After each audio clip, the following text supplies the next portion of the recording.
ආයිබල මම හැමෝටම සුබ දැසන විතරම ආවම නැති කියලා කොහමලට එහෙම නේද?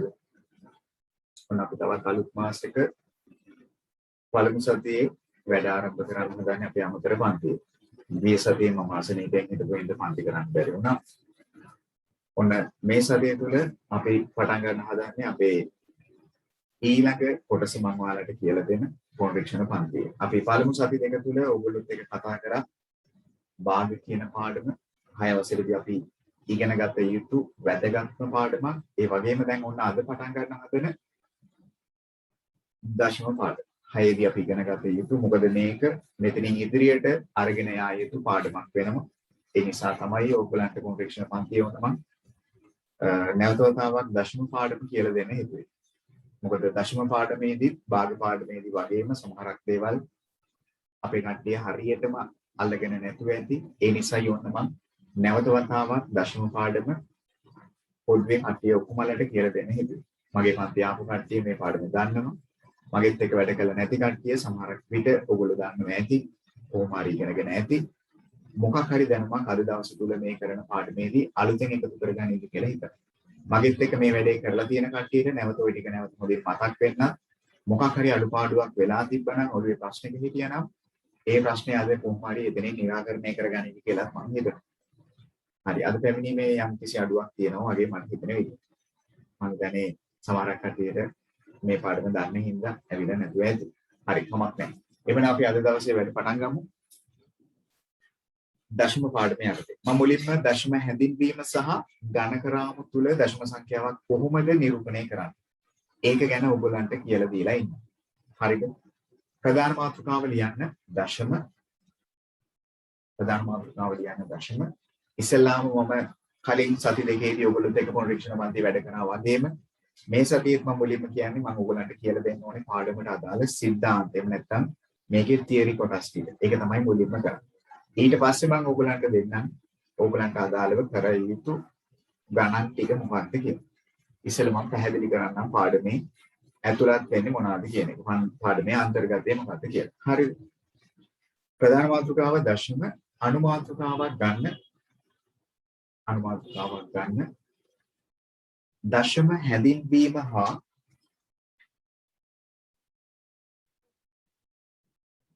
දශම හැඳින්වීම සහ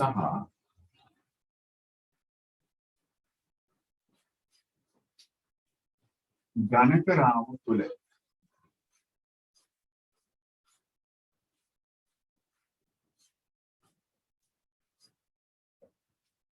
දැක්වීම. දශම හැඳින්වීම හා ගණක රාමු තුල දැක්වීම. ගණක රාමු තුල දැක්වීම. ගණක රාමු තුල දැක්වීම. හරි මුලින්ම අපි කොහොමද කියලා බලමු. දශම සංඛ්‍යාවක් කියවන්නේ එහෙම නැත්නම් දශම සංඛ්‍යාවක් ගොඩනැගෙන්නේ. ඇත්තටම 6 වසර පන්තියේදී මට ඔයාලට කියලා දෙන්න තියෙන්නේ දශම සංඛ්‍යාවක් ගොඩනැගෙන්නේ කොහොමද කියන එක විතරයි. නමුත් මේ පිළිබඳව හරියටම අපි 7 වසර පන්තියට ගිහිල්ලා කතා කරනවා. ඇත්තටම දශම සංඛ්‍යා ගොඩනැගෙන්නේ ළමයි භාග සංඛ්‍යා වලින්. ඔයගොල්ලෝ දන්නවා දැන් අපි ඉවර කරපු කලින් සති දෙකේදී වැඩ කරලා ඉවර කරපු භාග පාඩමේදී අපි කතා කරා හරයක් කියන්නේ මොකක්ද ලවයක් කියන්නේ මොකක්ද නේද? ඒකෙන්ම තමයි මේ දශම කොටස ගොඩනැගෙන්නේ. හැබැයි අපි 6 වසර පන්තියේදී කතා කරන්නේ දශම සංඛ්‍යා ගොඩනැගෙන විදිය ගැන කතා කරද්දී 10න් හෝ 100න් පංගු ගැන විතරයි. එතනින් එහාට යන භාග සංඛ්‍යා වලින් ගොඩනැගෙන දශම සංඛ්‍යා ගැන 6 පන්තියේදී අපි කතා කරන්නේ නැහැ. ඒක අපි එතනින් ඉදිරියට ගිහිල්ලායි කතා කරන්නේ. ඒ කිව්වේ ලබන අවුරුද්දේ. මේ අවුරුද්ද තුල අපි කතා කරනවා කොහොමද 10න් පංගුව, ඒ කියන්නේ හරය 10ක් වෙච්ච, එහෙම නැත්නම් හරය 100ක් වෙච්ච භාග සම්බන්ධයෙන් කොහොමද මේ භාග වලින් දශම සංඛ්‍යා ගොඩනැගෙන්නේ. ඒ කියන්නේ මේ පාඩම ඇත්තටම ඉතා පොඩි කොටසක් විතරයි 6 දී ඉගෙන ගන්න. මේක ගැන තවදුරටත් 7 වසර දශම පාඩමේදී අපි ඉගෙන ගන්නවා. ඉතින් අර 6 වසර මට්ටමේදී ගොඩාක් දුරට කියලා දෙන්න යන්නේ නැහැ මේක. අපි පොඩි ප්‍රමාණයක් විතරයි කතා කරන්නේ. හරිද? ඒක ගැන අපි ඉස්සෙල්ලාම බලමු එහෙමනම්. හරිද? මුලින්ම ගත්තොත් අපි එහෙමනම් අපි දන්නවා භාග සංඛ්‍යාවක් විදියට 10න් පංගුවක් හිතුවොත් 10න් පංගු 1. අර ඔක්කොමල්ල 10න් පංගු 1. මේකේ හරය කියන්නේ මොකක්ද ලවය කියන්නේ මොකක්ද කියලා දැන් වැටහීමක ඉන්නවා. මෙන්න මේ කියන භාග සංඛ්‍යාව ගත්තොත් 10න් 1 කියන භාග සංඛ්‍යාව ගත්තොත් අපි ඕකෙන් පෙරලා ගත්තොත් මේ භාග සංඛ්‍යාව දශම සංඛ්‍යාවක් බවට අපි ඒක ප්‍රකාශ කරන්නේ කොහොමද 10න් පංගු එකක් කියන එක අපි ඒක ප්‍රකාශ කරනවා 0.1යි කියන. ඔන්න දැන් ගොඩක් කට්ටියට ප්‍රශ්නයක් ඇත්තටම මේක කොහොමද එන්නේ කියලා. ඇත්තටම මෙතන වෙන්නේ මොකද්ද කියන එකත් මම පැහැදිලි කරොත් මේ ඉරි කෑල්ලේ තේරුමට කියන්නේ අපි දන්නවා බෙදීම. ඒ කියන්නේ ඇත්තටම අපි කරන්නේ මොකක්ද? 1 කියන සංඛ්‍යාව බෙදනවා අපි 10යි. 1 කියන සංඛ්‍යාව බෙදනවා අපි 10යි. ඒක තමයි ඇත්තටම කරන්නේ. ඉතින් අපි ඒක ගැන වැඩිදුර කතා කරන්නේ ලබන අවුරුද්දේ. 1 කොහොමද 10න් බෙදන්නේ කියලා. එහෙම බෙදුවාම ලැබෙන අගයට තමයි අපි කියන්නේ කොච්චරක් කියලාද 0.1 කියලා. එතකොට දැන් කට්ටියට කල්පනාවට ඒවි. එහෙමනම් 10න් පංගු 3ක් කියන්නේ කොච්චරක් වෙනවද? 10න් පංගු 3ක් කියන්නේ කොච්චරක් වෙනවද? මොකද ඕගොල්ලන්ගේ අදහස? 10න් පංගු 3ක් එහෙමනම් 10න් පංගු 3ක් ගත්තොත් ඒක මොකක් වෙනවද? හිතා ගන්න බැරි වෙයිද? 10න් පංගු 3ක් එහෙමනම් 10න් පංගු 3ක් එහෙමනම් කොච්චරක් වෙනවද? අන්න හරි. කට්ටියට පැහැදිලි කට්ටිය දන්නවා මේක. ඒ නිසා ටක් ගාලා කියන්න පුළුවන් ඉතින්. මම දන්නවා. එහෙනම් 10න් පංගු 3ක් කියන්නේ 0.3ක්. 0.3. එහෙමනේ. එතකොට ඇත්තටම උනේ මේ දශම තිතට පිටිපස්සේ ඉලක්කම් කීයද පිහිටන්නේ? එක ඉලක්කමයි පිහිටන්නේ. ඇයි මේක 10න් පංගුව. මෙන්න මේ දශම තිතට පිටිපස්සේ පිහිටන මේ ඉලක්කමට අපි කියනවා මොකක් කියලාද? අන්න දැන් අපි මේ සංඛ්‍යාව හඳුනාගමු. මේක කියවන්නේ අපි කොහොමද? 0.1. මේක වචනෙන් කියන්නේ අපි 0.1.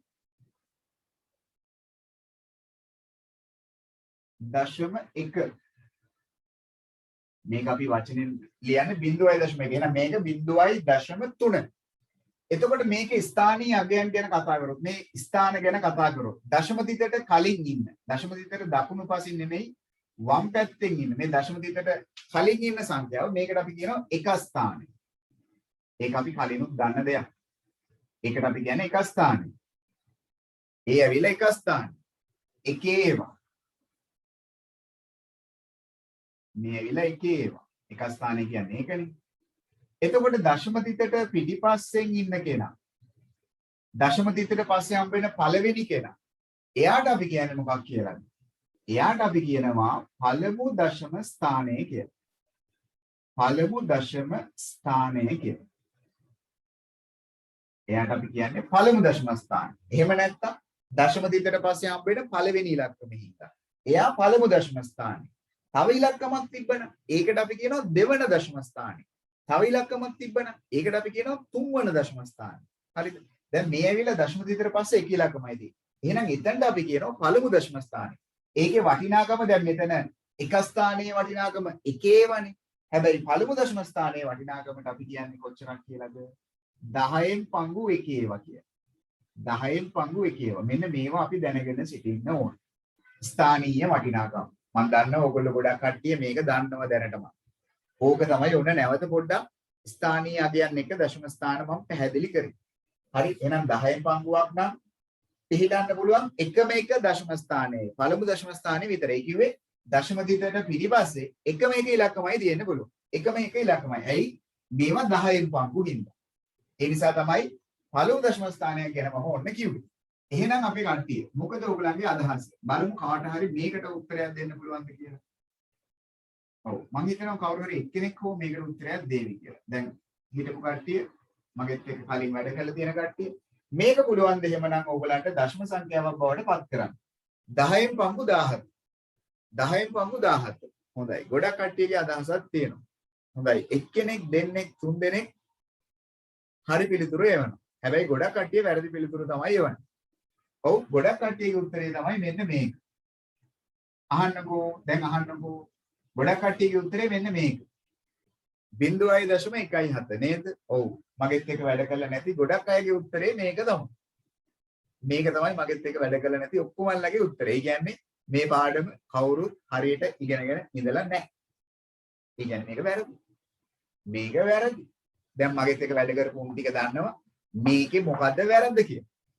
මම මේ කිව්ව දේ හොඳට අහගෙන හිටියනම් මේකේ වැරද්ද පැහැදිලි වෙන්න ඕනේ.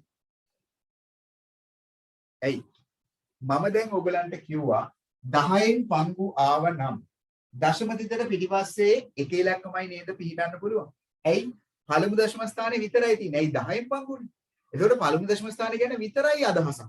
දැන් ඉතින් මෙතන මොකද වෙලා තියෙන්නේ බලන්නකෝ. දශම තිතට පිටිපස්සේ මොකද වෙලා තියෙන්නේ බලන්නකෝ. එක ඉලක්කමද තියෙන්නේ. හවුද? ඔන්න දැන් සමහර කට්ටියට වැරද්ද තේරෙනවා. මොකද්ද වැරද්ද කියලා. දැන් තේරෙනවද? දශම තිතට පිටිපස්සේ ඉලක්කම් දෙකක් ඇවිල්ලානේ. ඒතකොට දශම ස්ථාන දෙකක් ඇවිල්ලානේ. එහෙම වෙන්න බෑනේ. 10න් පංගුනේ. 10න් පංගු වල කොහොමද දශම තිතට පිටිපස්සේ ඉලක්කම් දෙකක් පිහිටන්නේ? බෑනේ. එහෙම තිබ්බොත් වැරදි. එහෙනම් ඉතින් මොකද්ද ශමෝදි හරි උත්තරේ? අන්න දැන් කට්ටියට තේරෙන්න ඕනේ වැරදි නේද කියලා. එහෙනම් මේ කතාව වැරදි. ඇයි? දශම තිතට පිටිපස්සේ අංක දෙකක් තියෙන්න බෑනේ. මේක 10න් පංගුවයි. එහෙනම් මොකක්ද උත්තරේ? අන්න දැන් ඕනාරිට සිහි කල්පනාවට ආවා. මොකද්ද එහෙමනම් පිළිතුර වෙන්න ඕන? 0.17 කියන එක වැරදි. එහෙනම් මොකද්ද හරි උත්තරේ? දශම තිතට පිටිපස්සේ එකයි තියෙන්න පුළුවන්. ඒ කිව්වේ මේ 17 තියෙනව නේද?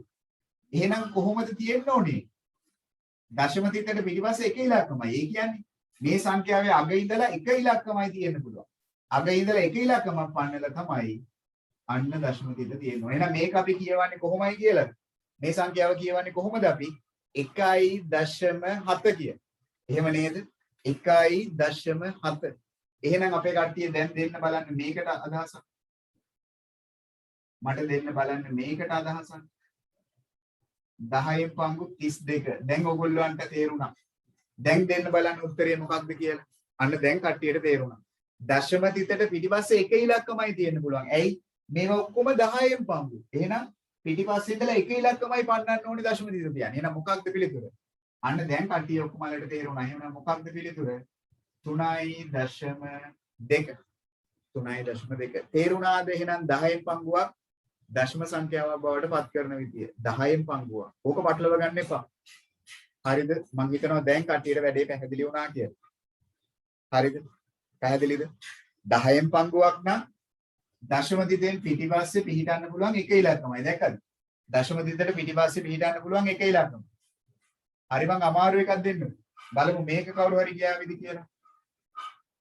බලමු දක්ෂයෙක් ඉදීද කියලා මේකට කියන්න පුළුවන්. මේව දැම්ම ඔයගලන්ට එන්නේ නැහැ බය වෙන්න එපා. බලමු කවුරු හරි කිව්ව දේ තේරුම් අරගෙන කියාවිද කියලා. 10න් පංගු 117. අන්න දැන් අපේ කට්ටිය අල්ලන් තියෙන්නේ. very good. නියමයි. ගොඩක් කට්ටිය හරි උත්තරේ එවනවා. සතුටුදායකයි කිව්ව දේ හරියට තේරුම් අරන් තියෙනවා. හොඳයි. සමහර කට්ටියගේ උත්තරේ එනවා මෙන්න මෙහෙම හැබැයි තාම මට මෙහෙම උත්තරයක් එනවා. මොකද ඔයගලගේ අදහස? 1.17. හරිද වැරදිද? එහෙම උත්තරයක් තාමත් එනවා අපේ කට්ටියට. හරිද? ඒක වැරදි. 1.17 આવුත් වැරදි. අර කිව්ව දේ තාම අරගෙන නැහැ ඔළුවට. කිව්ව දේ තාම සමහර කට්ටිය ඔළුවට අරගෙන නැහැ. එහෙම වුණොත් දශම තිතෙන් පිටිපස්සේ ඉලක්කම් දෙකක් එනවනේ. දෙකක් එන්න බෑ. දශම ස්ථාන එකයි තියෙන්න පුළුවන්. ඇයි මේක 10න් පංගුවක්? එහෙනම් මොකක් වෙන්න ඕනේද පිළිතුර?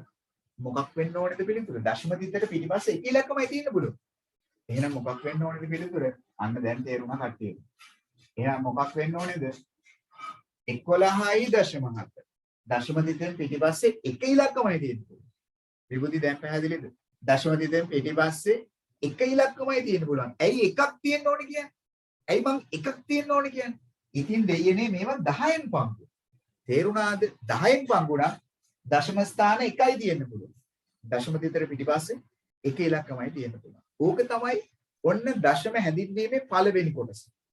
10න් පංගු දශම සංඛ්‍යා බවට පරිවර්තනය කරන්නේ කොහොමද? ඒක තමයි පාඩමේ ඔන්න මුල් කොටස. හරි. මුලින්ම අපි පොඩ්ඩක් හැඳින්වීමේ 10න් පංගු ගැන කතා කරලා හරය 10ක් වෙච්ච භාග දශම සංඛ්‍යා බවට හරවපු විදිහ. ඊළඟට මේ ටික දාගමුකෝ. මම හිතනවා අද මේ පිළිබඳව හරියට දැනගෙන හිටපු නැති ගොඩක් කට්ටියට දැන් වැඩේ තේරුම් ගන්න පුළුවන් වෙන්නේ නැති කියලා. ගොඩක් කට්ටිය මේක ගැන වැඩි හිතුවේ නැහැ. හැබැයි ඔන්න දැන් අද මොකද්ද මේ කිව්වේ කියන එක පිළිබඳව තේරුම් යන්නේ නැති. ඇත්තටම ඇයි ඒක එහෙම වෙන්නේ කියලා.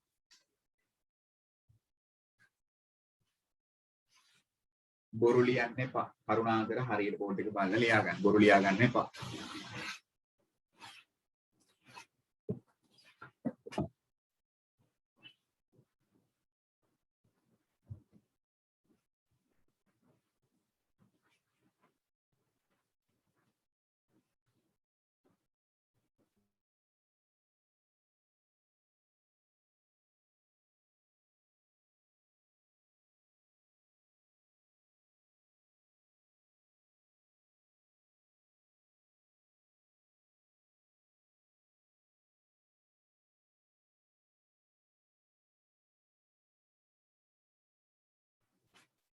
හරි.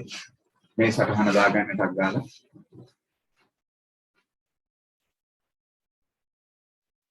මේකත් දාගන්න.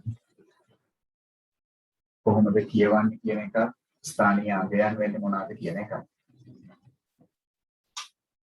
පැහැදිලිව ස්ථානීය අගයන් මේක එක ඒවා එක ස්ථානය. දශම විතර පස්සේ තියෙන පළවෙනි ඉලක්කම පළමු දශම ස්ථානය. එහෙම නැත්නම් ඒකේ වටිනාකමට අපි කියන්නේ 10න් පංගු 1. 10න් එකේ ඒවා. 10න් එකේ ගොඩවල්.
හරි නේද ඉතින්?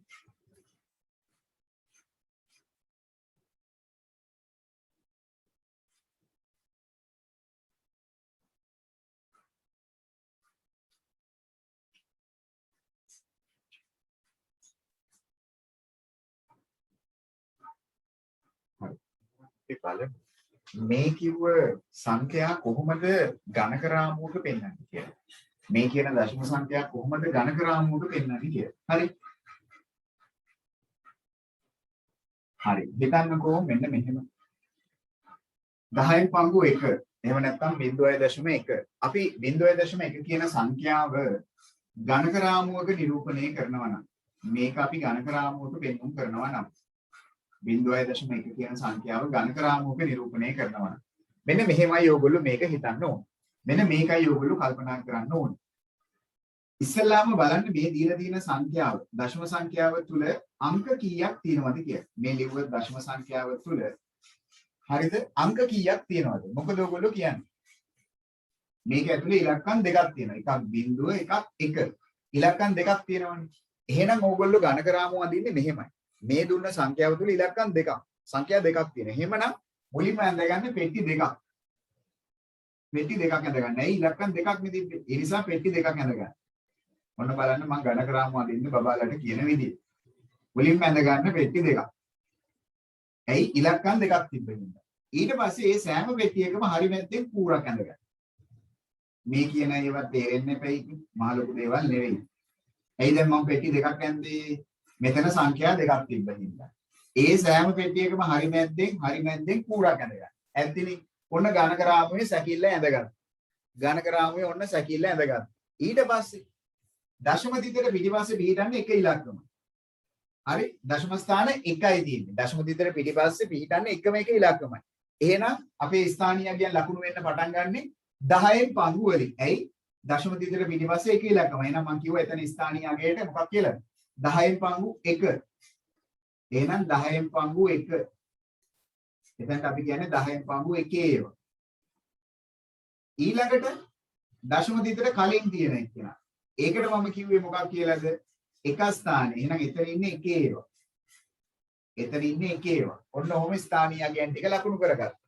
එහෙනම් දැන් අපි ගණක ටික දාමු. රවුන්ඩ් ටික දාමු. 10න් පංගු 1 කියන තැන 10න් පංගු 1 කියන ස්ථානය තුල 1යි තියෙන්නේ. එහෙනම් එක ගණකයක් අඳින්න. එක බෝලයක් අඳින්න. ඔන්න එක බෝලයක් ඇඳලා. ඊළඟට එක ස්ථානයේ ගාව කීයක්වත් නැහැ බිඳුව තියෙන්නේ. එහෙනම් එතනින් මුකුත්ම දාන්නේ නැහැ. ඔච්චරයි. ඔක තමයි ගණක රාමුව. හරි. හිතමු අපි තව එකක්. තව ගණක රාමුවක්. හරි. අපිට ලියන්න එනවා මෙහෙම. 1.3 හරි අපි හිතමු 2.3 2.3 එහෙනම් මේක අපි ගණක රාමුවක නිරූපණය කරනවා ඉලක්කම් දෙකක් තමයි තියෙන්නේ ඉලක්කම් දෙකක් තියෙන එහෙනම් පෙට්ටි දෙකක් අඳින්න ඕන එයි අපි පෙට්ටි දෙකක් අඳින්නේ අංක දෙකක් තිබ්බ හින්දා ඒ සෑම පෙට්ටියකම හරි මැද්දෙන් කූරක් ඇඳගමු දැන් ස්ථානීය අගයන් ටික ලකුණු කරගමු දශම දිතට පිටිපස්සේ එක ඉලක්කමයි තියෙන්නේ. දශම දිතට පිටිපස්සේ එක ඉලක්කමයි තියෙන්නේ. එහෙමනම් මොකක්ද? ස්ථානීය අගය 10න් පංගු. එහෙනම් 10න් පංගු 1. 10න් පංගු 1. ඊළඟට දශම දිතට කලින් තියෙන ඉලක්කම. එතන ස්ථානීය අගය කිව්වේ එක ස්ථානයි. එහෙනම් 10න් පංගු 1 ඊළඟට තියෙන එක ස්ථානයි. ඉතින් දැන් ඕක ලකුණු කරමු. 10න් පංගු 1 කියන තැන ඉන්නේ 3 දෙනෙක්. එහෙනම් ගණක 3යි. ළමයි අමාරු වැඩක්ද මේක? මං හිතන්නේ අමාරු වැඩ. ඊළඟට එක ස්ථානික ආව 2යි. එහෙනම් ගණක 2යි. අමාරු වැඩක්ද? ශමෝදි මොකද හිතන්නේ? මේක අමාරු වැඩක්ද? නැහැනේ චූටි වැඩක්. හැබැයි හිතන්නකෝ මෙහෙම ආව ඔන්න අපේ කට්ටිය පටලව ගන්න ඕනේ. දැන් ඔන්න අපේ කට්ටිය පටලව ගන්න. හරි. මේ දීලා තියෙන දශම සංඛ්‍යාව 12.4 අංක 3ක් තියෙනවා.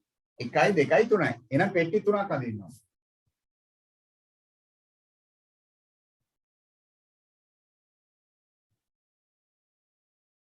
ඒ සෑම පෙට්ටියකම හරි මැද්දෙන් කූරක් ඇඳගන්න. හරිද? දැන් මට කියන්නකෝ දශම දිතට පිටිපස්සේ එක ඉලක්කමයි තියෙන්නේ. දශම දිතට පිටිපස්සේ එක ඉලක්කමයි තියෙන්නේ. එහෙනම් කීයෙන් පංගු වලින්ද? 10න් පංගු. එහෙනම් 10න් පංගු. හරි. එහෙනම් 10න් පංගු. එතන තියෙන්නේ 10න් පංගු. ඊට පස්සේ දශම දිතට පස්සේ හම්බෙන්න පළවෙනි ඉලක්කම. එහෙනම් ඒක මොකද්ද? එක ස්ථානය. එක ස්ථානයට පස්සේ එහෙනම් මේ එක පිහිටන්නේ මොන ස්ථානයේ තුලද? මතකද දැන් ඕක? එහෙනම් මුලින්ම 10න් පංගු. ඇයි 10න් පංගු උනේ? දශම දිතට පිටිපස්සේ එක ඉලක්කමයි. ඒ නිසා තමයි 10න් පංගු ගත්තේ. ඇයි දශම දිතට පිටිපස්සේ එකයි තියෙන්නේ. එහෙනම් අනිවාර්යෙන් ස්ථානීයගේ 10න් පංගු වලින්. එහෙනම් 10න් පංගු ඊළඟට එක ස්ථානය. ඊළඟට මොකක්ද?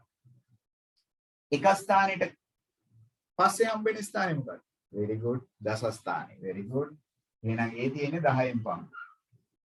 එතන තියෙන්නේ 10 ඒවා. එහෙනම් ඔන්න බලන්න 10න් පංගු 1 ඇයි දශම දිතට පිටිපස්සේ එක ඉලක්කමයි. ඊළඟට එක ස්ථානය ඊළඟට දස ස්ථානේ. තවත් තිබ්බනම් සිය ස්ථානේ. දහ ස්ථානේ. අන්න එහෙම ඉස්සරහට යනවා. හරිද? දැන් ඇයි අපි මේ හැම එකකම මේ සෑම ගණක රාමුවක පොදු ගුණාංගයක් තිබ්බා. මේ ඇඳපු ගණක රාමු තුනේම පොදු ගුණාංගයක් තිබ්බා. මොකද්ද පොදු ගුණාංගය? ඔක්කොම පටන් ගෑම 10න් පංගු 1. 10න් පංගු 1 කියන ස්ථානීයයෙන් තමයි ඔක්කොමල්ල පටන් අරන් තියෙන්නේ. ඔක්කොමල්ල පටන් අරන් තියෙන්නේ. ඇයි ඒක එහෙම වෙන්නේ? හිතන්න. ඇයි මේ සෑම ගණක රාමුවකම ස්ථානීයයෙන් පටන් අරන් තියෙන්නේ 10න් පංගු 1. 10න් පංගු 1. 10න් පංගු 1. හිතන්න දැන්. ලියන්න කලින් හොඳට හිතන්න. ඇයි මේ සෑම තැනකම 10න් පංගු 1ෙන් පටන් අරන් තියෙන්නේ? ඒක ඔයගොල්ලෝ හරියට හිතනවා කියන්නේ ඔයගලන්ට පාඩම තේරෙනවා. ඇයි මේ සෑම තැනකම 10න් පංගු 1ෙන් පටන් අරන් තියෙන්නේ? ප්‍රමෝෂයට පැහැදිලි නේද? ඇයි මේ 10න් පංගු 1ෙන් පටන් ගත්තේ කියලා? මොකද? හේතුව ඇයි? මොකක් හින්දාද? මොකක් හින්දාද? මේ සෑම තැනකම 10න් පංගු 1ෙන් පටන් අරන් තියෙන්නේ මක් නිසාද? දැන් කට්ටියට ලොකු ප්‍රශ්නයක්. ඇයි මෙයා 100න් පංගු දැම්මේ නැහෙනි? මෙයා හැම තැනකටම 10න් පංගුනේ දැම්මේ. ගොඩක් කට්ටියට ලොකු ප්‍රශ්නයක් ඕකෙදි. ඇයි ඒ 10න් පංගු වලින් පටන් ගත්තේ? එතන තමයි පාඩමේ තේරුම තියෙන්නේ. ඔයාලා මං අර කිව්ව දේවල් තේරුම් ගත්තද නැද්ද? සමහර කට්ටිය මං කියන දේ හිතුවේ නෑ. දන්න දේ මොකක් හරි ලියන්න උත්සාහ කරා. ඒක තමයි වැරද්ද. ඒක ලොකු වැරද්දක්. ඉස්සෙල්ලා සර් මොකද්ද කියන්නේ කියලා හොඳට අහගන්න. ඊට පස්සේ ඔයගොල්ලෝ දන්න දේ ඇත්තටම හරිද කියලා බලන්න. ඒක තමයි වැරද්ද ගොඩක් අයගේ. ඇයි මේ සෑම තැනක්ම 10 පංගු වලින් පටන් ගත්තේ? දශම තිතට පිටිපස්සේ ඉලක්කම් කීයක් තියෙන නිසාද? දශම තිතට පස්සේ ඉලක්කම් කීයක් තියෙන හින්දාද? එකයි. දශම තිතට පිටිපස්සේ කියලා කොහොමද? ඒ නිසා තමයි මේකේ ස්ථානීය අගය පටන් ගත්තේ අපි කීයෙන් පංගු වලින්ද? 10න් පංගු වලින්. තේරුණාද? ඔච්චරයි යන්නේ ඔළුවේ තියාගන්න තියෙන්නේ. හරිද? දැන් පැහැදිලිද? හරි. ඔන්න මම ඝනක රාමු තුල නිරූපණය කරා 10න් පංගු. එහෙම නැත්නම් පළමු දශම ස්ථානයක් තියෙනකොට.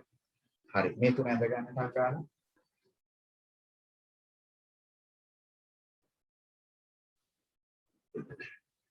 ඔන්න ඝනක රාමු තුල දක්වන විදිහ.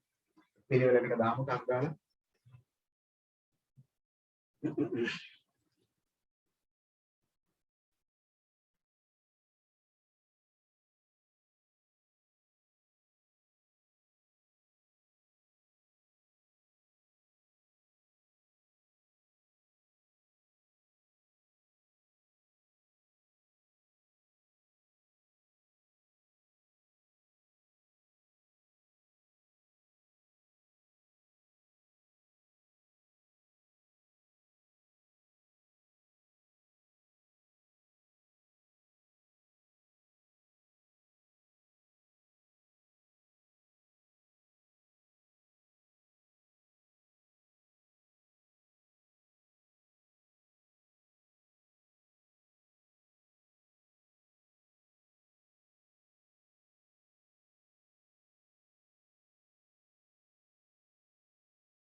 හරි. දැන් කට්ටිය අවසන් වෙලා තියෙනවා. හොඳයි.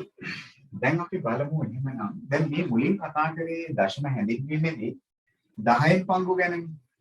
මම මේ මුලින් කතා කරේ ඔයගොල්ලොත් එක්ක 10න් පංගු ගැන. දැන් ඔයාලටම පුළුවන් වෙයි. එහෙමනම් 100න් පංගු ගැන අදහසකට යන්න.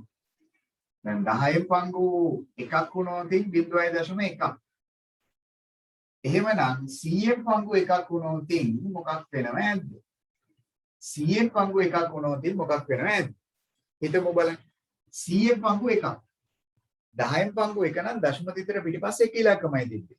එහෙනම් 100න් පංගු වුණොත් දශම තිතර පිටිපස්සේ ඉලක්කම් කීයක් තියෙවි? අන්න කට්ටියට දැන් වැඩේ පැහැදිලි වුණා. සතුටුදායකයි. එහෙනම් මොකක් වෙන්න ඕනේද? 0.1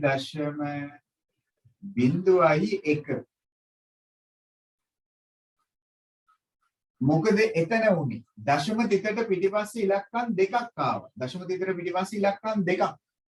ඇයි මේක 100න් පංගුවක්. එහෙනම් කට්ටිය හිතමුකෝ මේක බලන්න. 100න් පංගු 3ක්. මේක කොහොම කියනවද? 100න් පංගු 3ක් එහෙමනම්. අන්න දැන් කට්ටියට පොඩ තේරෙන්න ගත්තා.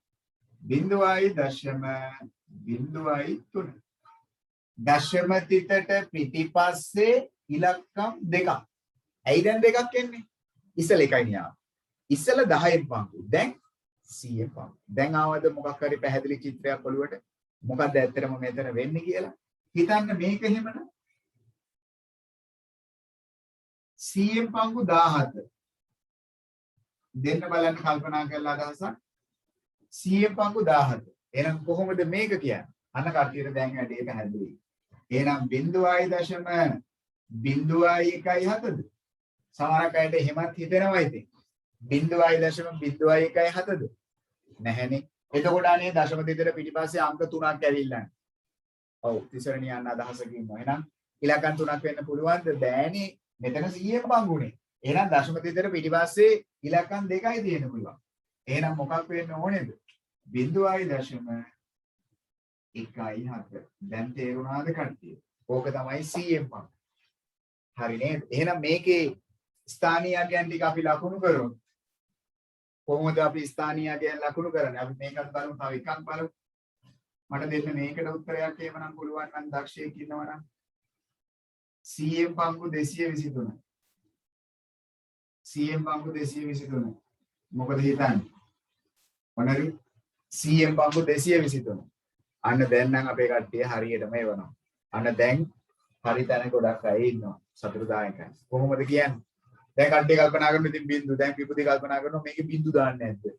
ඔව් මේකට බින්දු. මේකේ බින්දුව නෑනේ. ඉස්සෙල්ලා බින්දු දැම්ම ඉලක්කම් මදි හින්දා තමයි බින්දු දැම්මේ. මේකේ ඉලක්කම් ඇතිනේ. එහෙනම් මේක කොහොමද කියන්නේ? අන්න ප්‍රමෝෂාරි උත්තරයක් දෙනවා 2.2. මේ සංඛ්‍යාවේ පිටිපස්සේ ඉඳලා ඉලක්කම් දෙකක් පන්නලා දශම තිත.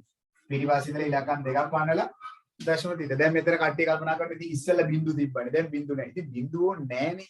දැන් හරියටම අංක 3ක් තියෙනවනේ අපිට. දැන් කිසි අර්බුදයක් නැහැ. පිටිපස්සේ ඉඳලා ඉලක්කම් දෙකක් පැන්නුවා. දශම තිත තිබ්බා. එච්චරයි. දැන් කියන්නේ මොකද උනේ කියලා. දැන් අපි මේකේ ස්ථානීයගේ ගමුද බලන්න ලස්සනට. එහෙනම් මම මේ සංඛ්‍යාව ගන්නම්කෝ. 2.23. 2.23 නෙවෙයි මේක කියවන්නේ 2.23. මම ඕකටත් එකක් කියන්නම්කෝ. 2.23 නෙවෙයි ඉලක්කම් එකින් එකට කියවන්නේ. 2.23. ඔන්න කියවන විදිය. 2.23. 2.23. ඔන්න කියවන විදිය. එහෙමනම් ස්ථානීය අගයන් ටික. දශම තිතර කලින් ඉතින් කොහොමද අපි දන්නවා එක ස්ථානයි.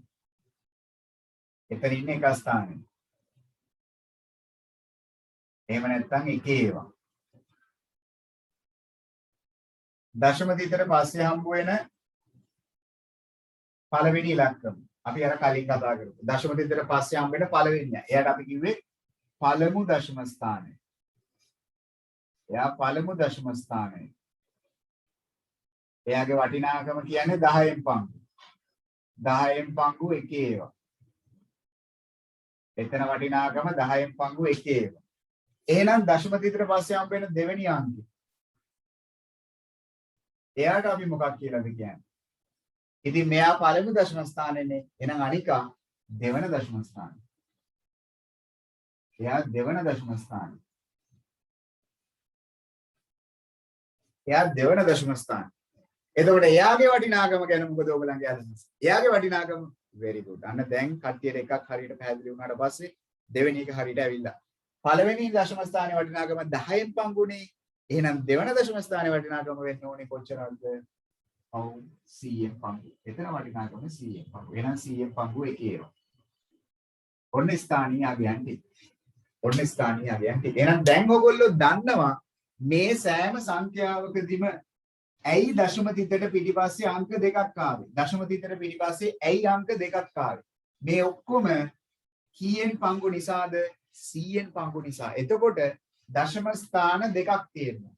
ඒක නිසා තමයි මේ සිද්ධිය මෙහෙම වුනේ. තේරුණා නේද?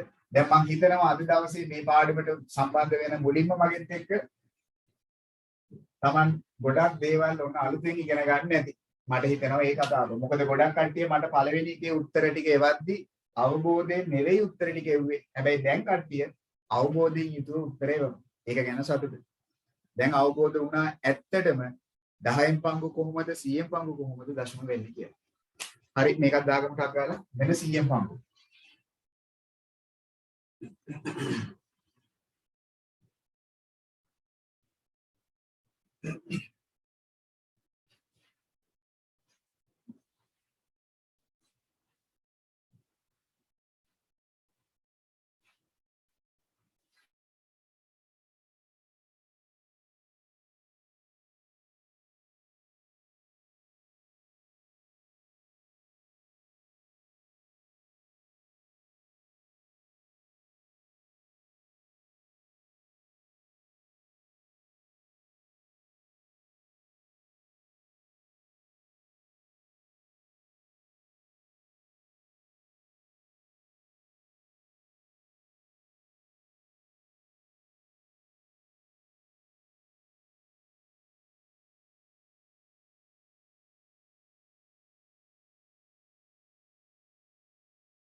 හොඳයි. අවසන් වෙලා තියෙනවා මම හිතන්නේ ගොඩක් කට්ටිය. හරිද?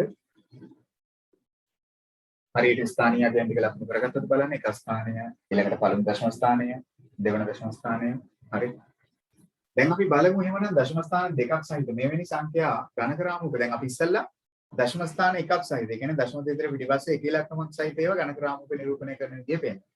දැන් අපි බලමු දශම දෙතර පිටිපස්සේ ඉලක්කම් දෙකක්. එහෙම නැත්නම් දශම ස්ථාන දෙකක් තිබ්බොත් කොහොමද ඒක ගණක රාමුවක වෙන්නන්නේ කියලා. හරිද? හරි නේද? කොහොමද? ඉවරයිනේ.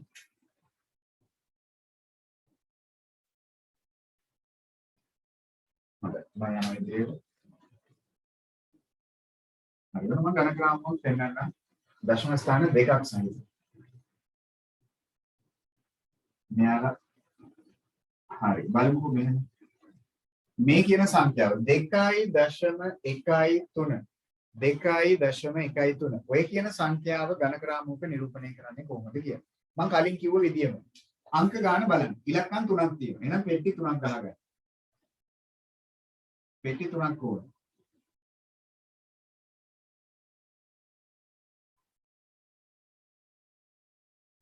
ඒ සෑම පෙට්ටියකම හරි මැද්දෙන් කූරක් ඇඳගන්න. ඉතින් ඔය සැකිල්ල ඇඳගන්න එක ලොකු වැඩක්. ඉතින් සමහරක් වෙලාවට සමහරක් අය ඒක යොන බබලට වගේ කරන්න ඕන විදියක් දැන් කිව්වා. ඉලක්කම් 3ක් තිබ්බා. ඒ නිසා පෙට්ටි 3ක් ඇඳලා සෑම පෙට්ටියකම හරි මැද්දෙන් කූරක් ඇඳගත්තා. හරිනේ. දැන් ස්ථානීය අගයන් ටික ලකුණු කරගෙන යමු. දැන් මට ඔයාලා කල්පනා කරලා කියන්න. දැන් ස්ථානීය අගයන් මම ලකුණු කරන්න ඕනේ කීයෙන් පංගු වලින්. හොඳට බලන්න. දශම දිගට පිටිපස්සේ අංක දෙකක් තියෙනවා. දශම දිගට පිටිපස්සේ අංක දෙකක් තියෙනවා. එහෙනම් මම ස්ථානීය අගයන් ලකුණු කරන්න ඕනේ කොතනින්දද? 10න් පංගු වලින්ද? 10න් පංගු වලින්ද? දශම දිගට පිටිපස්සේ අංක දෙකක් තියෙනවා. ඉතින් හොඳේ. අන්න හරි. එහෙනම් පටන් ගන්න වෙන්න ඕනේ කීයෙන් පංගු වලින්ද? 100න් පංගු. අන්න හරි. එහෙනම් 100න් පංගු 1. ඇයි ඉලක්කම් දෙකක් තියෙනවා දශම දිගට පිටිපස්සේ. එහෙනම් 100න් පංගු 1 10න් පංගු 1 දැකද ඊළඟට එක ස්ථානේ දැක්ක නේද වෙනස් වෙන හැටි ගණක රාමුවේ ස්ථානීය අගයන් ටික 100න් පංගු ඇයි 100න් පංගු කියන එක දැන් හිතෙන්න ඕන දශම දෙතර පිටිපස්සේ අංක දෙකක් තිබෙනවා එහෙනම් දැන් ගණක ටික පුරවගෙන යමු අගේ ඉඳලා 3යි එහෙනම් ගණක 3යි ඊළඟට 1යි ඊළඟට ඉතින් 2යි හරි නේද පැහැදිලි නේද ඉතින් ඔන්න දශම ස්ථාන දෙකක් සහිත ගණක රාමුවක් නිරූපණය කරන විදිය. හරිද? කටියට පැහැදිලි වුණාද? මොකද්ද සිද්ධිය කියලා? හරි. මේකත් දාගමුකෝ. ගණක රාමුවක නිරූපණය.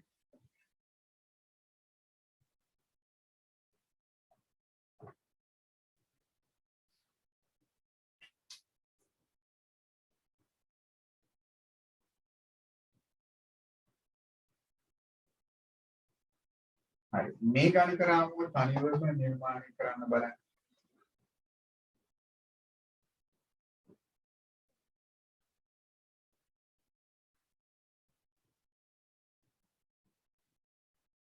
හරි. මේක දක්වන්න බලන්න. බලමු try එකක් දෙන්න පුළුවන් වෙයිද අපේ දක්ෂයෙක් ඉදීද කියලා ඔක හරි. මේක ඉස්සලා ඇඳ ගන්න. ඇඳලා ඉවර වෙලා මේක බලන්න.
හොඳයි. ගොඩක් කට්ටිය වැඩේ හරි ගිහිල්ලා ඉවරයිද? බලමු මම. මේකේ ඉලක්කම් 4ක් තියෙනවලු. එහෙනම් පෙට්ටි 4ක් හැද ගන්න ඕන නේද?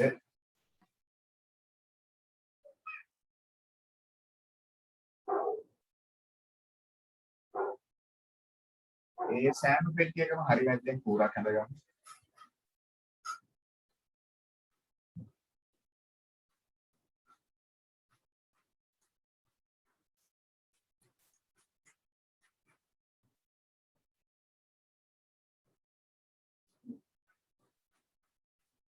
දැන් අපි ස්ථානීය අගයන් ටික ලකුණු කරන්න ඕනේ.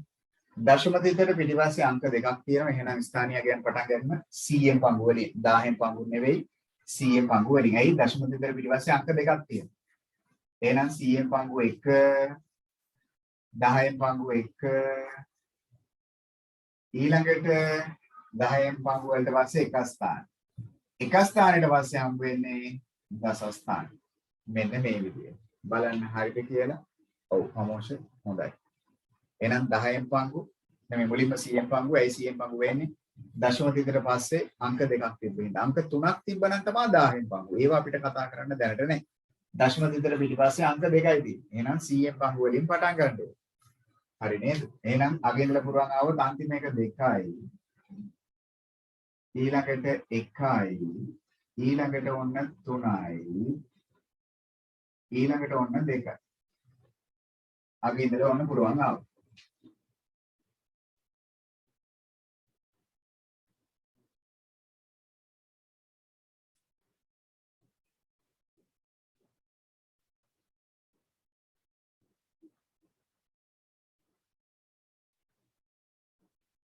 හරි නේද? ඔන්න ඝනක රාමුවකත් අපි නිරූපණය කරන හැටි බැලුවා. හරිනේ. ඉතින් ඕක තමයි පළවෙනි කොටස පාඩමේ ඔයගොල්ලෝ ඉස්සෙල්ලා භාග සංඛ්‍යා දශම සංඛ්‍යා බවට හරවන විදිය 10න් පංගු එහෙම නැත්නම් 100න් පංගු දශම සංඛ්‍යා බවට හරවන විදිය ඒත් එක්ක මේ දශම සංඛ්‍යාවක් කියවන විදිය ඒත් එක්කම එවැනි දශම සංඛ්‍යාවක් ඝනක රාමුවක් තුල නිරූපණය කරන විදිය. ඔය කියන කොටස් තුන තමයි ඔන්න අද දවසේ මුලින්ම මම ඕගොල්ලන්ට කිව්වේ. හරි චූටි ගැටලුවක් දෙන්නට බලන්න. දැනට කරපු ටිකෙන් මට හිතෙනවා එහෙම කරන එක හොඳයි. ඉදිරියට තව දුරටත් යන්න කලින් කියලා. නැත්නම් කට්ටිය පටලව ගනිවි. සමහර කට්ටිය ඉතිරි කොටසට ගියොත් එහෙම පටලව ගනිවි. ඒ නිසා මම දැනට කරපු ටිකෙන් චූටි ගැටලුවක් දෙන්න.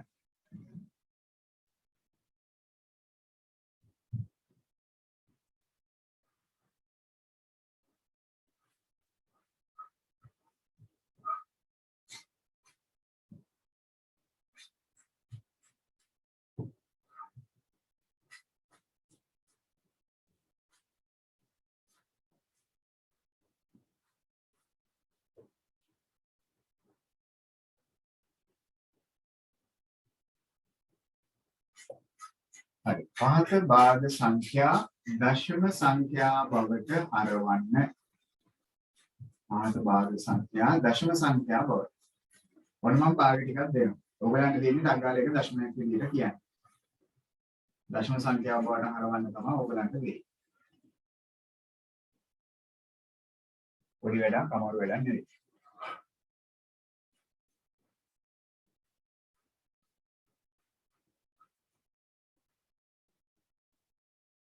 ගාන හරියට ලියාගන්න. ගැටලුව හරියට ලියාගන්න.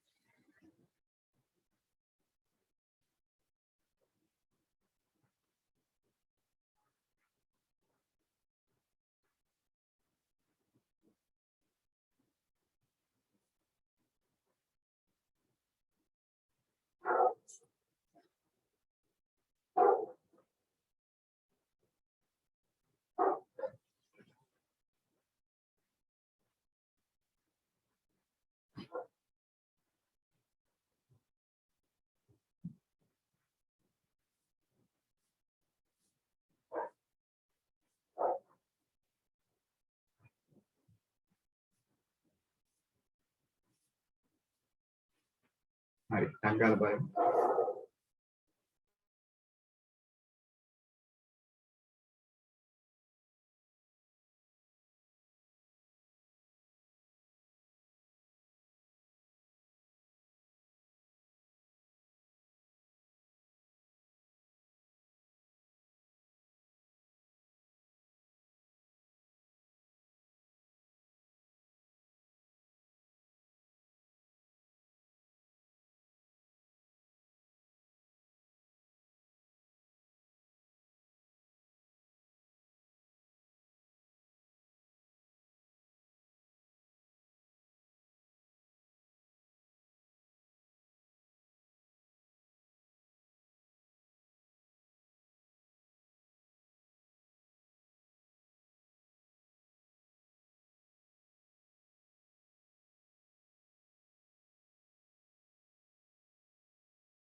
හොඳයි. සමහර කට්ටිය අවසන් වෙලා තියෙනවා.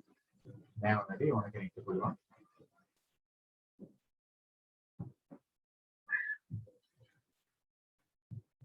එහෙමනම් හරි වැඩි.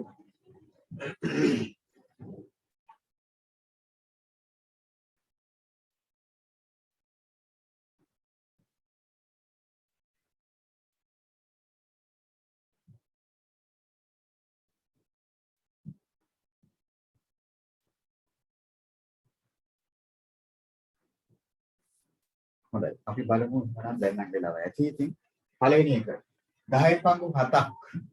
10න් පංගු 7 කියන එක එහෙමනම් දශම සංඛ්‍යාවක් කරොත් 10න් පංගුවක් එහෙනම් දශම විතර පිටිපස්සේ එක ඉලක්කමයි. එහෙනම් මේ සංඛ්‍යාව පිටිපස්සේ ඉඳලා එකක් විතරයි තියෙන්න පුළුවන් දශම විතර පස්සේ.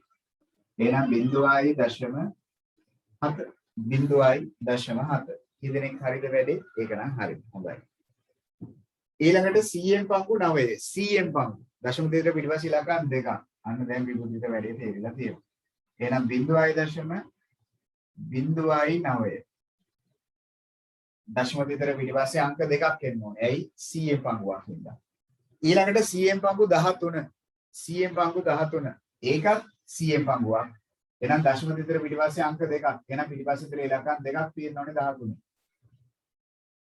එහෙනම් 0.13 0.13 හොඳයි.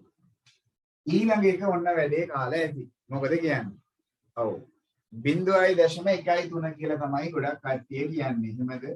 නැහැ. එහෙම කියන්නේ නැහැ ගොඩක් අය. මොකක්ද පිළිතුර? හොඳට හිතන්න. අන්න දැන් කට්ටිය තේරුම් ගන්න තියෙනවා මේක වැරදි. 0.13 වුණොත් එහෙම දශම දෙකතර පිටිපස්සේ ඉලක්කම් දෙකක් ඇවිල්ලා. එහෙනම් ඒක 100න් පංගුවක් වෙන්න ඕනේ. ඉතින් මේක 100න් පංගුවක් නෙවෙයි. මේක 10න් පංගුවක්. එහෙනම් එක ඉලක්කම. එහෙනම් පිටිපස්සේ ඉඳලා එකයි පන්නන්න ඕනේ දශම දෙක තියන්නේ. එහෙනම් 1.3 පිටිපස්සේ ඉඳලා එක ඉලක්කමයි පන්නන්න ඕනේ. ඇයි? 10න් පංගුවක් හින්දා. එහෙනම් හොඳයි කවිරු. ඔව්. එහෙනම් අන්තිම එක පස්වෙනි කාරණේ 100න් පංගු 77. 100න් පංගු 77. එහෙනම් ඉලක්කම් දෙකක් පන්නන්න ඕනේ පිටිපස්සේ ඉඳලා. ඇයි 100න් පංගුවක්. එහෙනම් අදිපාඩුවට බිඳුවක්. එහෙනම් 0.77. 0.77. ඇයි ඒක එහෙම වෙන්නේ? මේක 100න් පංගුවක් හින්දා. තේරුණා නේද? පහම හරි නේද? හොඳයි එහෙනම් ඔන්න දැන් ඔයගොල්ලෝ පළවෙනි කොටස වැඩේ කොට දාගෙන තියෙනවා. භාග දශම කරගන්න ඒත් එකම ගණක රාමුවක නිරූපණය කියන පළවෙනි කොටස. දැන් හැඳින්වීම සහ ගණක රාමු තුල නිරූපණය. හොඳයි. ගොඩක් කටිය ඔක්කොම හරි ගිහිල්ලා තියෙනවා. අඩුපාඩු තියෙනවා වැරද්දක් දාලා වැරද්ද නිවැරදි කිරීම කරගන්න.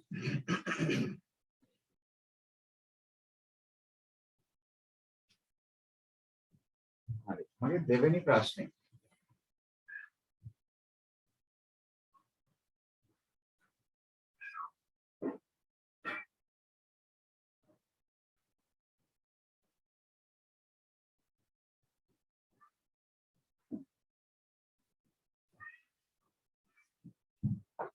පහත සංඛ්‍යා ගණක රාමු තුල දක්වන්න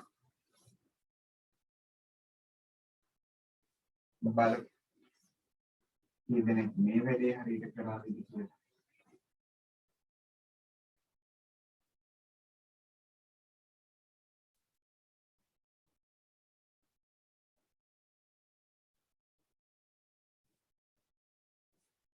බලන්න. ඔන්න ගණන් දෙකක් තියෙනවා ගණක රාමු දෙකක ගන්න. හොඳයි. බලමු දැන් කී දෙනෙක් ওই ගණන් දෙකම හරියයිද කියලා.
හරි. වැඩි අවසන් කළා කියනවා ගොඩක් අය බලමු එහෙනම්. හරි. පළවෙනි එක ඉලක්කම් තුනක් තියෙනවා. එහෙනම් පෙට්ටි තුනක් අරගන්න ඕනේ.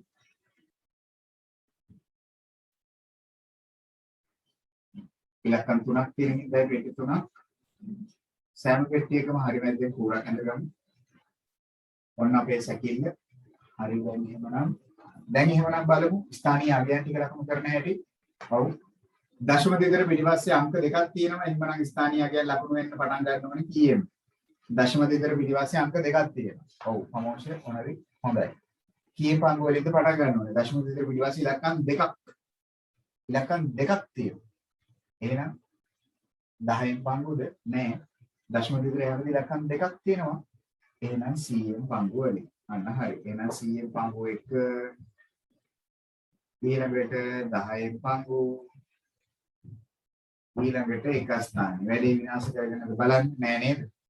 දශම දෙකේ පස්සේ ඉලක්කම් දෙකක් තියෙනවා කියවනේ. එහෙනම් 100න් පංගු. එහෙනම් අගින් ඉඳලා පුරවන් ආවොත් 5යි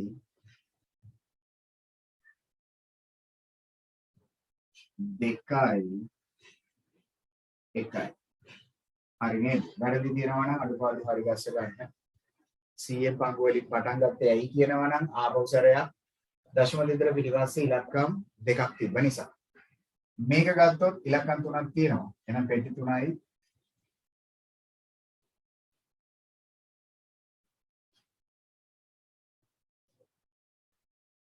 සෑම පෙට්ටියකම හරි මැද්දෙන් කූරක් ගමු. දැන් කට්ටිය කල්පනා කරලා කියන්නේ කීයෙන් පංගු වලින්ද පටන් ගන්න ඕනේ කියලා. දශම දෙකේ පිටිපස්සේ එකම එක ඉලක්කමයි තියෙන්නේ. එකම එක ඉලක්කමයි තියෙන්නේ. එහෙනම් 100න් පංගුද? නෑ. අන්න දැන් කට්ටිය තේරුම් අරන් තියෙනවා නේද? හොඳයි. 10න් පංගු. ඇයි දශම දෙකේ පස්සේ එක ඉලක්කම. එහෙනම් 10න් පංගු ඊළඟට එක ස්ථානේ ඊළඟට දස ස්ථානේ. ඉදිරියට යද්දී එන්න වැඩි වෙනවා. එහෙනම් 100න් පංගු 10න් පංගු 1. මේක 10න් පංගු වලින් පටන් ගන්න තියෙන එහෙනම් ඊළඟට එක ස්ථානේ ඊළඟට එක ස්ථානට පස්සේ හම්බ වෙන්නේ දස ස්ථාන. ලකුණු කරන් ආවොත් අග ඉඳලා 1යි 5යි ඊළඟට 2යි. මෙන්න මේ විදිහට. ඔන්න 25යි දශම 1 නිරූපණය කරා ඝන ග්‍රාම තුල. දැන් හරි නේද? භාග දශම කරන විදියත් ඒත් එක්කම දශම සංඛ්‍යාවක් කියවන විදියත් ඒත් එක්කම දශම සංඛ්‍යාවක් ඝන ග්‍රාමයක නිරූපණය කරගන්න විදියත් අඩුපාඩු තියෙද බලන්න. මම හිතනවා ගොඩක් කට්ටිය හරි. හොඳයි. යුගති හොඳයි. මොනරි වැඩේ හරි කියලා තියෙනවා. ප්‍රමෝෂන් හරි. හොඳයි. විනිජන හරි. හොඳයි. සනුක හරි. හොඳයි. හරි. දැන් ඊට පස්සේ මම යන්න හදනවා මේ පාඩමේ අපේ ඊළඟ කොටසට. මේ පාඩමේ දෙවෙනි කොටසට. දැන් මම කතා කරන්න හදන්නේ භාග පාඩමේදීත් අපි මේක ගැන කතා කරා. ඒ වගේ දශම පාඩමේදීත් මේක ගැන කතා කරන්න තියෙනවා. මොකක්ද? දශම සැසඳීම. දශම සැසඳීම ඊළඟ අනුමානිකාව ලියන්න. දශම සැසඳීම. අපි බලන්න ඕනේ දැන් දශම සසඳලා. ඒ කියන්නේ අපි කියන්නේ කවුද ලොකු කවුද පොඩි කියන එක. මතකද අපි භාග පාඩමේදීත් කතා කරා අර කාක්කගේ හොට ගැන. මතකද? හොට ඇරිච්ච පැත්ත වැඩි පැත්ත. ඒ පැත්ත විශාල පැත්ත. හොට වැහිලා නම් ඒක කුඩා පැත්ත. ඒක තමයි කුඩා පැත්ත. අන්න ඒ සැසඳීම කරන්නයි මේ අසමානතා ලකුණ දාගෙන සැසඳීම බලන්නයි ඔන්න දැන් මම කතා කරන්න හදන්නේ. දැන් අපි භාගවලදී කතා කරන්නේ. දැන් අපි කතා කරන්න හදන්නේ දශම සංඛ්‍යාවලදී කොහොමද සැසඳීම කරන්නේ කියලා. දශම සංඛ්‍යාවලදී. හරි. මගේ පළවෙනි සාකච්ඡාව හොඳට අහගන්න මේක. 0.3යි 0.5යි. ඔය කියන සංඛ්‍යා දෙක සසඳන්න කිව්වොත් මේ දෙන්නගෙන් කවුද ලොකු? මේව නම් හරිම ලේසි. 0.3ද 0.5ද? ඔව් සමලි. මොකද හිතන්නේ සමලි? 0.3ද 0.5ද? ඉතින් හරි ලේසි යන්නේ මේවා. 0.3ද 0.5ද? 0.5නේ. මෙහෙමයි කරන්නේ. ඉස්සෙල්ලාම ඔයගොල්ලෝ බලන්න දීලා තියෙන සංඛ්‍යා දෙකේ දශම දිතට පිටිපස්සේ තියෙන ඉලක්කම් ප්‍රමාණ සමානද කියලා. ඒ කිව්වේ දශම ස්ථාන සමානද කියලා. මේකේ දශම ස්ථාන 1යි මේකේ දශම ස්ථාන 1යි. එහෙනම් අවුලක්ම නැහැ. එහෙනම් මෙච්චරයි කරන්න ඕනේ. මුලින්ම ඔයගොල්ලෝ මේ දශම අමතක කරන්න. හිතෙන් දශම අමතක කරන්න, හිතෙන් අමතක කරන්න මකන්න එපා. හිතෙන් දශම අමතක කරන්නකො. එතකොට මෙතනින් කියවෙන්නේ කීයද? හිතෙන් අමතක කරලා බලන්න. 0.3. ඒ කියන්නේ 3නේ. මෙතනින් කියවෙන්නේ මොකද්ද? 0.5. ඒ කියන්නේ 5නේ. 3ද ලොකු 5ද ලොකු. ඉතින් හරි සිම්පල්. 3ද ලොකු 5ද ලොකු. ඒක දන්නවනේ ඔක්කොම අල්ල. 3ද ලොකු 5ද ලොකු. 5නේ ලොකු. එහෙනම් මේ පැත්ත තමයි කට ඇරෙන්නේ. අන්න එහෙමයි අපි ඕක හිතෙන් බලන්නේ. මුලින් දශම අමතක කරනවා අමතක කරලා බලනවා සංඛ්‍යා දෙක මොකද්ද කියලා. 3ද ලොකු 5ද ලොකු. ඉතින් 5නේ ලොකු. මම වැඩක් ඒ. හරි හිතන්නකෝ මේක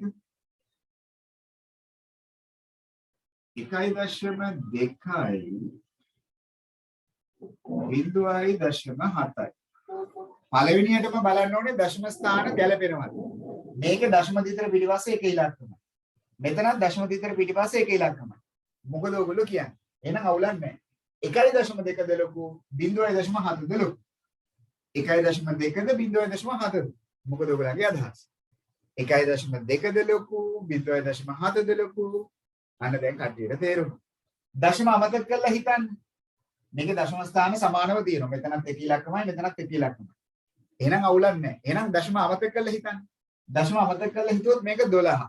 මේක දශම අමතක කරලා හිතුවොත් 7. 12ද ලොකු 7ද ලොකු. ලේසි නේද දැන් එහෙම හිතුවා? 12ද ලොකු 7ද ලොකු. 12 ලොකුයිනේ. ඒ කියන්නේ 1.2 තමයි ලොකු. අන්න ඕක තමයි කතන්දරේ. හැබැයි ඉතින් ඔය දශම අමතක කරලා එහෙම කල්පනා කරන්න පුළුවන් වෙන්නේ ළමයි දශම තිතට පිටිපස්සේ තියෙන සංඛ්‍යා ප්‍රමාණය සමානව තිබ්බොත් විතරයි. ඒක සමාන නැත්නම් ඔය කතාව ගන්න බෑ ඉතින්. හොඳයි. දැන් හිතන්නකෝ මෙහෙම මොන මම මේ වගේ අවස්ථාවක් හිතන්නම්. 0.3.5 0.4 දැන් අපේ කට්ටිය මොකද කියන්නේ? 0.3.5යි 0.4යි. මේ දෙන්නගෙන් කවුද ලොකු? 0.3.5ද 0.4ද? ඔන්න දැන් පොඩි ප්‍රශ්නයකට මුහුණ දෙන්න වෙලා තියෙන්නේ අපිට.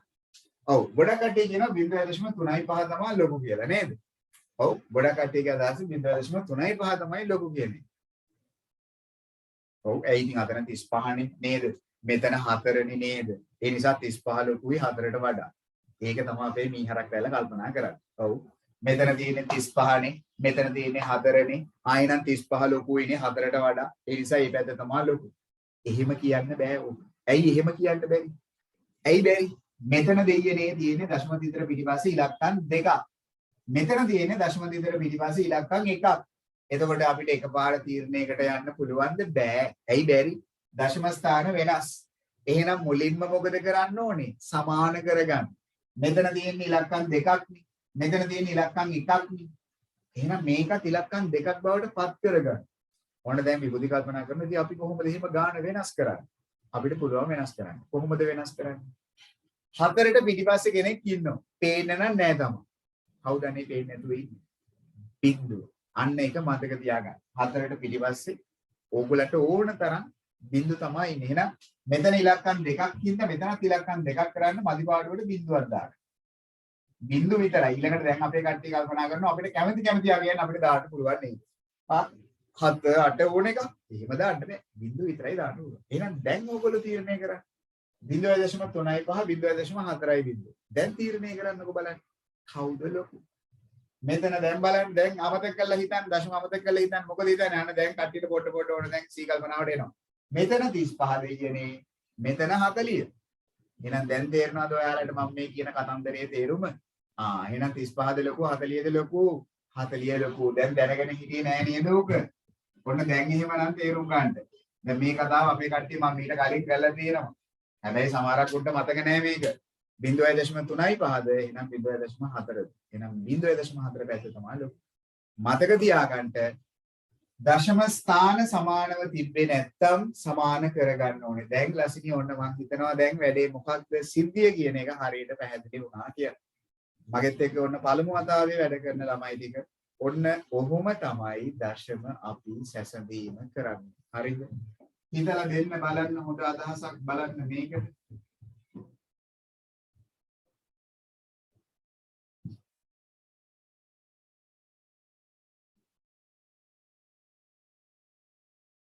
මොකද කියන්නේ 1.5යි 1.5යි බිඳුවයි. ඔව්. දුල්වාන ඕන අදහසක ඉන්නවා. හොඳයි. උදාන හොඳයි අදහසක ඉන්නවා. හරි. හරි. දැන් කට්ටිය කල්පනා කරන මාර ප්‍රශ්නයක් මේක. දැන් මොකද්ද මේ වුනේ? ඔව් උනාලට ඔන්න වැඩේ පැහැදිලි වුණා. මොකද්ද කතාව? මෙතන අනේ කවුරුත් ලොකු නෑ. ඒ කියන්නේ ඉස්සෙල්ලා ඔක්කොටම කලින් බලන්න. මෙතන දශම දෙක පිටිපස්සේ එක ඉලක්කමයි. මෙතන ඉලක්කම් දෙකක් තියෙනවා. එහෙනම් මදි පාඩුවට මෙතන බිඳුවක් දාගමු. දැන් මොකුත් පේන්නේ නැහැ. දැන් ඔයලට මොකුත් පේන්නේ නැහැ. මෙතන 1.5 බිඳුව, මෙතන තියෙන්නේ 2.5 බිඳුව. දෙකම එකයි. දෙකම එකයි කිව්වේ. එහෙනම් කවුරුත් ලොකු නැහැ. කවුරුත් පොඩිත් නැහැ. එහෙනම් මොකද්ද ගැලපෙන්නේ? එතනට ගැලපෙන්නේ සමාන ලක්ෂණ. හරි නේද? ඔන්න දශම සැසඳීමක් කරන විදිය. අපිට දුන්නොත් මෙහෙම උදාහරණයක් බලන්නකෝ. 0.2 0.02 0.12 යන සංඛ්‍යා ආරෝහණ පිළිවෙලට සකසන්න කියලා. ආරෝහණ කිව්වේ පොඩි එකේ ඉඳලා ලොකු එකටනේ. පොඩි එකේ ඉඳලා ලොකු එකට හදන්න කියන එකනේ ඔය කියන්නේ. එහෙනම් මේ තුන් දෙනාව අරගෙන බලන්න කවුද පොඩ්ඩක්. ඊට වඩා ලොක්ක කවුද? ඊටත් වඩා ලොක්ක කවුද? දැන් අපි මේ සංඛ්‍යා තුන අරගත්තොත් අපි ඉස්සෙල්ලා ගමුකෝ 0.2 0.02 0.12 එකපාර තීරණය කරන්න එපා. මං කිව්ව දෙයක් ඒ දේ කරගෙන ඉන්න. ඒක කරගෙන ඉන්න. ඉස්සෙල්ලා බලන්න දශම තිතර පිටිපස්සේ තියෙන ඉලක්කම් ප්‍රමාණ සමානව තියෙනවද කියලා. නැහැනේ. මෙතන තියෙනවා ඉලක්කම් දෙකක්, මෙතන ඉලක්කම් දෙකක්, මෙතන ඉලක්කම් එකක්. එහෙනම් මෙතනත් මදි පාඩුවට මොකද්ද දාගන්න ඕන? අපිට කැමති එකක් දාගන්න පුළුවන්. මේ දෙකේ පිටිපස්සට එක්කෙනෙක්ව දාගන්න ඕන. කවුද? බිඳුව. අන්න හරි. එහෙනම් මෙතන බිඳුවක් දාගමු. දැන් ඕගොල්ලෝ තීරණය කරන්න බලන්න. මේ තුන් දෙනා දිහා බැලුවොත් කවුද පොඩිම කෙනා? කවුද පොඩිම කෙනා? දැන් දශම අමතක කරලා හිතලා බලන්නත් පුළුවන්. මේක නිකන් 20 වගේ. මේක නිකන් 2. මේක නිකන් 12. අන්න හරි. කවිරුට වැඩේ පැහැදිලි වුණා. ඔන්න දැන්. එහෙනම් පොඩිම එක්කෙනා මෙයා. මෙයා නේද පොඩිම එක්කෙනා. එහෙනම් එතනින් තමයි සමෝදි කියන්නේ පටන් ගන්න කියලා. එහෙනම් ඔන්න පොඩිම එක්කෙනා. ඊට පස්සේ එයාට වඩා ලොකු කවුද? එයාට වඩා අන්න හරි. එහෙනම් 12. 0.12. එහෙනම් ලොකුම කෙනා වෙන්නේ කවුද? එහෙනම් ලොකුම කෙනා වෙන්නේ කවුද? 0.2. ඕනනම් බිඳුව දාන්න පුළුවන්. වැරදි නෑ. මෙන්න එහෙමනම් ආරෝහණ පිළිවෙලට ලියන විදිය. ඔන්න ආරෝහණ පිළිවෙලකට ලියා ගන්න විදිය. පාඩමේ ඔන්න අපේ ඊළඟ කොටස. සැසඳීම කරන විදිය. හරි. මතක තියාගන්න හැබැයි මුලින්ම කළ යුතු දේ තමයි මෙන්න මේ වැඩේ. දශම තිතට පිටිපස්සේ තියෙන ඉලක්කම් ප්‍රමාණ සමානද? එහෙම නැත්නම් දශම ස්ථාන සමානව තියෙනවද නැද්ද කියලා බලන ඉන්න එක. එතනින් පස්සේ තමයි වැඩේ කරන්න ඕනේ. තේරුණානේ දැන්? හරි. මේකක් දාගමු. දශම සැසඳීම පැත්තක වුණා කොටු කරගන්න මේ කතාව. මම කලින් කිව්ව එක.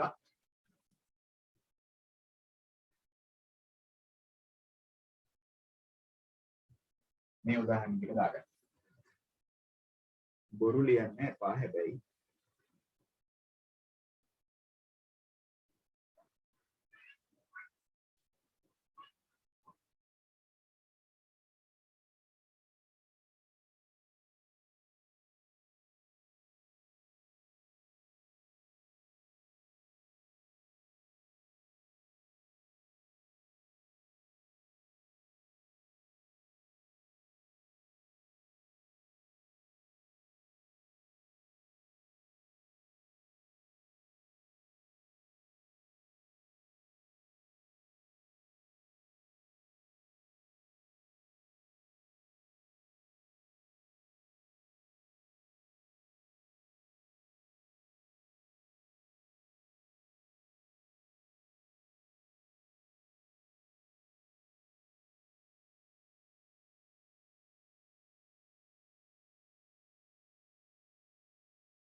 ගොඩක් කටේ අවසන් වෙලා තියෙනවා. හරි. චුටි වැඩක් දෙන්නම් බලන්න. අවසාන වශයෙන් බලමු.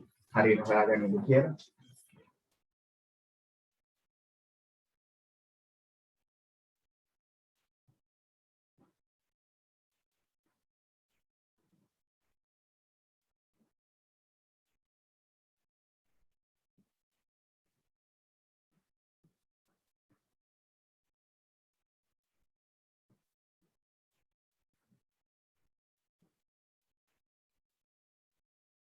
පරිමාණ සංඛ්‍යා කීපයක් දෙනවා. විශාල සංඛ්‍යාව රවුන්ඩ් කරන්නයි ඕන. හරි.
විශාල සංඛ්‍යාව. මේ දෙකෙන් කවුද විශාල? මේ දෙකෙන් කවුද විශාල? මේ දෙකෙන් කවුද විශාල? අතන තුනක් තියෙනවා. ඒ තුනෙන්ම විශාල කවුද? රවුන්ඩ් කරන්න තියෙන විශාල සංඛ්‍යාව.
හොඳයි. කටි වැඩි අවසන් කරලා තියෙනවා. බලමු හරි වැරදි වෙනවා. පළවෙනි එක 2.3යි 2.1යි. කවුද ලොක්ක? 2.3යි 2.1යි. ඒ දෙන්නගෙන් කවුද ලොක්ක එහෙනම්?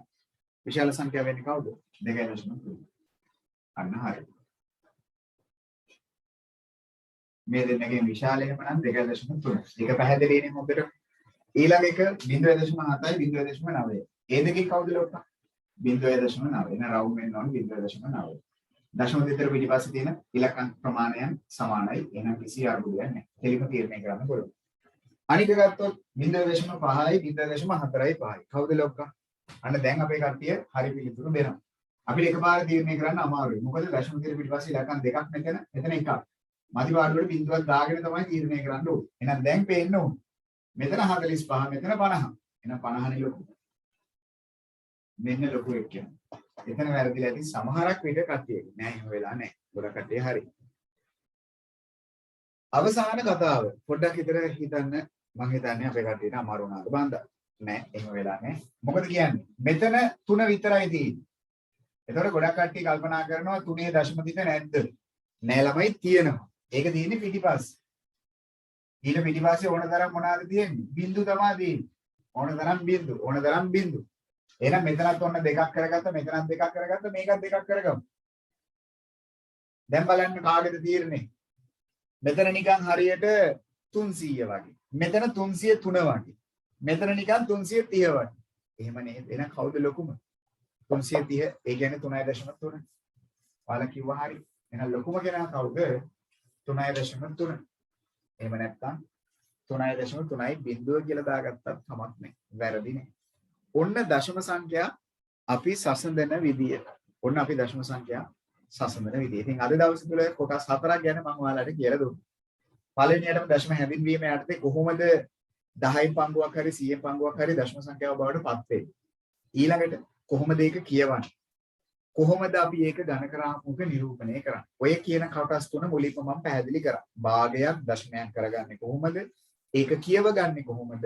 සහ ඒවායේ ස්ථානීය අගයන් අනුව ඝනකරාමෝග නිරූපණය කරගන්නේ කොහොමද?